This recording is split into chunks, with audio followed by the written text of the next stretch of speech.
Hello, Sister Jackie, and anybody else who's watching. I'm going to do a quick tutorial on observations. The key to observations is to make basic English observations before you're starting in your real study, so you can see what's actually in the text, just based on your English vernacular, what you know, and you can come back correct it through your study, through your Greek, your word studies, your background, your backdrop, and everything that was talked about last night. It took me a little longer to do this, but I figured this would be easier if I just walk through with you. So I'm gonna do Revelations 2, 3 through 5, and actually it's gonna be 2 through 5 because as you see, as I've highlighted here, it starts with an and. I'm using the New King James Version. That's one of the versions you talked about. So you have and, so I'm going to actually add verse 2 instead of starting at verse 3. One thing you also got to get familiar with are what are called paragraph breaks. You can find paragraph breaks in more your English standard, your English translations. They usually have a bold number, and then the next bold number signifies the beginning of a paragraph. So if you're in the middle of a paragraph, you generally want to try to do observations on the entire paragraph so that you can build a backdrop for what you're talking about. So I'm going to go through some brief observations here real fast, and basically you'll see how I work. I put the observations at the top. I put whatever the scripture passage is, which will be right here, and I'll underline that. Then I put the verses, I copy and paste the verses, and then I put the verses in bold, and I put all the observations in just regular text. And then I'll do some other highlighting here that you can do. I've kind of gotten away from it, but you definitely should do that. So I'll start with the verse begins with I. And once again, because we're doing simple, dumbed down observations, I know in some certain Bibles the text is red letters, so you know who's speaking, but you have to assume that when you're preaching to people that they're not familiar with the passage at all, and you want to give them that backdrop so that you kind of like telling a story. So I'll start with the verse begins with I. Let's go next observation. I know could be present tense.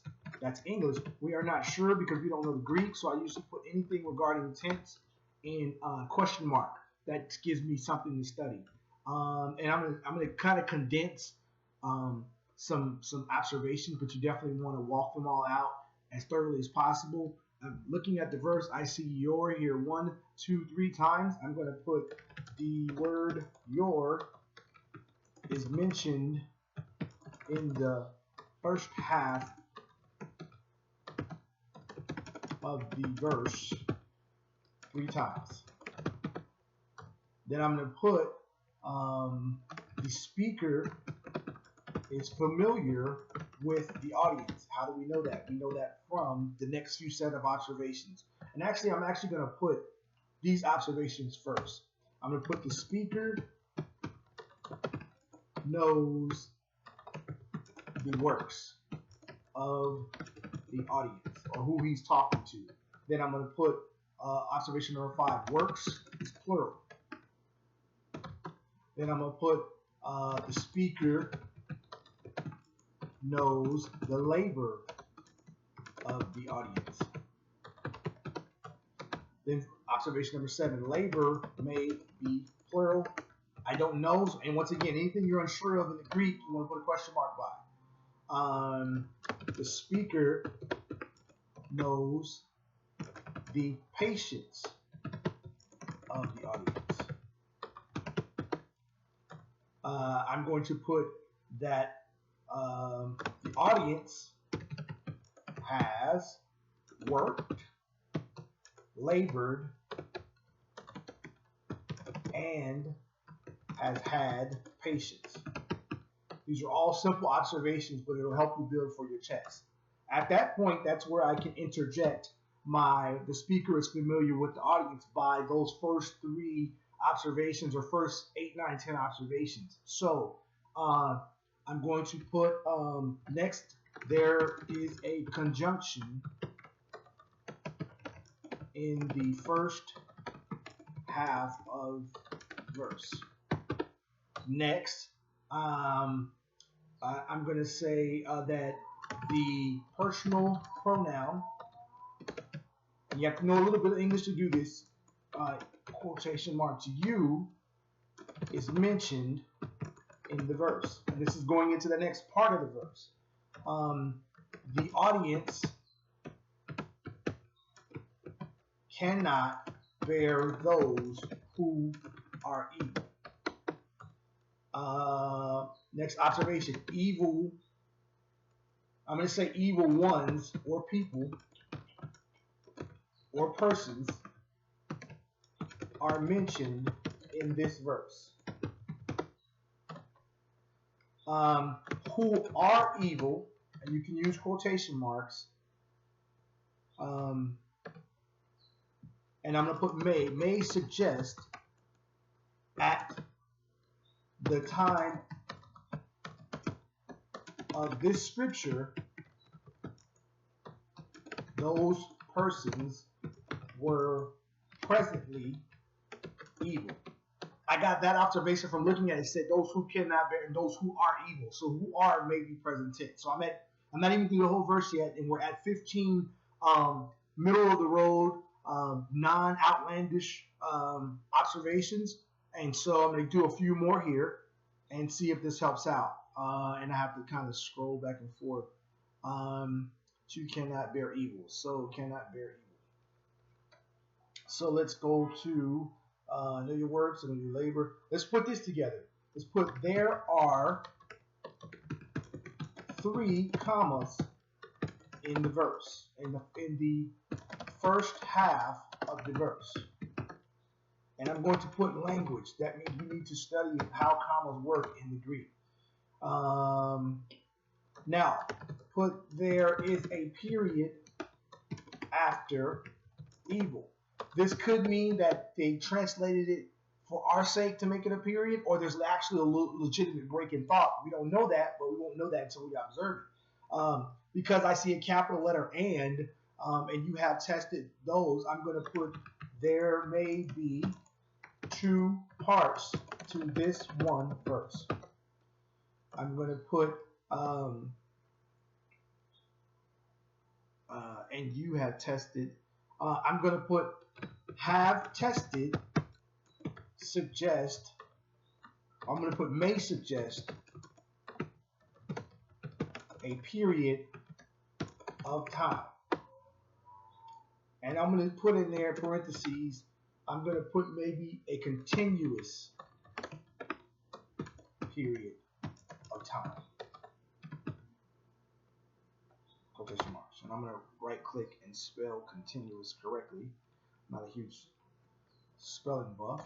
Okay. And let's go into the next observations. Those who say they are apostles. Put in this verse, some persons had claimed to be apostles. I'm going to put those persons were tested by the audience. This is all from the text. We're 21 observations in. What else do we have here? You have tested those who say they are. I don't want to go. I was going to say one observation, and I'll just tell it to you, not typing it down. It says right here, those who say they are. This phrase right here needs to be looked up because we don't know who the speaker, who we know is Jesus because of the red letter. We don't know who he's referring to, but the phrase "they are"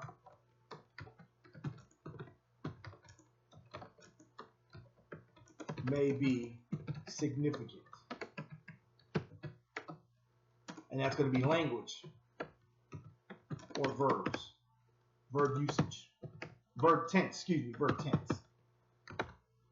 All right, observation number 23. The speaker has declared or spoken that I'm going to put quote unquote apostles mentioned were not apostles. Next one says that and have found them to be liars. I'm going to put there are 2 conjunctions in the second half of the verse. Because we have, and I put it in parentheses, and then we have a lowercase and. Okay. Observation number 26. And have found them to be. So I'm going to put have found needs to be looked up. And once again, language or verb tense. I don't know what have found means. I don't know what the tense was. I don't know if it was a continuous past tense, a past participle, whatever it may be. There's a lot of different tenses in the Greek. So observation number 26. The apostles, and I'm going to put quote because I'm going to put apostles. The apostles mentioned were liars. I'm going to put liars is plural. It's a simple observation, but it definitely will help out with your study. What else are we going to do here? Going back up. Now, here's something else you can do to kind of help you study. Now, we're only in the first verse of the passage. I'm going to highlight words that are important. So works. And the reason I use bold is because I can highlight them. Labor. I want to know what labor means in the Greek. I want to know what patience means in the Greek. That you cannot bear those who are evil. I want to know what this whole phrase right here, those who are evil. I want to know what that is. Tested. I want to know how they tested them. Those who say they are apostles, you definitely want to look up apostles. So I'm going to highlight apostles and underline that. Liars. So those are keywords you want to look at that will help you flesh out what's going on in verse 2. So I kind of gave you a brief overview of the first verse, and there are 26 observations, about 27. So we'll go ahead and knock out another verse down here and do about 3 or 4 to get you going, and then I'll let you kind of see if you can knock that out as well. So I'm going to put, once again, I'm going to take the bold off. That's formatting is however you format. But this verse begins with the word and. And is and I'm going to actually count the ands in this verse. There are 1, 2, 3, 4. This verse has 4 conjunctions, and you definitely want to put what conjunctions you have in parentheses, and that's going to be and. Next one, you have persevered. Could be continuous action. I just can't spell. Sorry. Because we don't know, you want to put that in question marks. Let's say the audience. I'm going to put something that's minute, but you definitely want to note this. Put the speaker from the previous verse is still speaking. And the next observation is the audience from the previous verse is still the same. So nothing has changed, but in some passages, the speaker can change from verse to verse, and the audience can change from verse to verse. And then we're going to say, it says, and you have persevered and have patience. So the audience has patience. So essentially, I've done in 2 verses just over 35 observations just to get you started.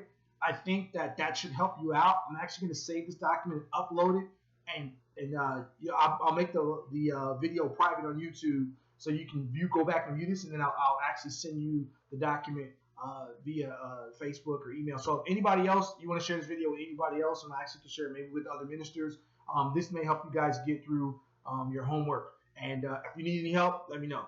Thank you. Good night. God bless.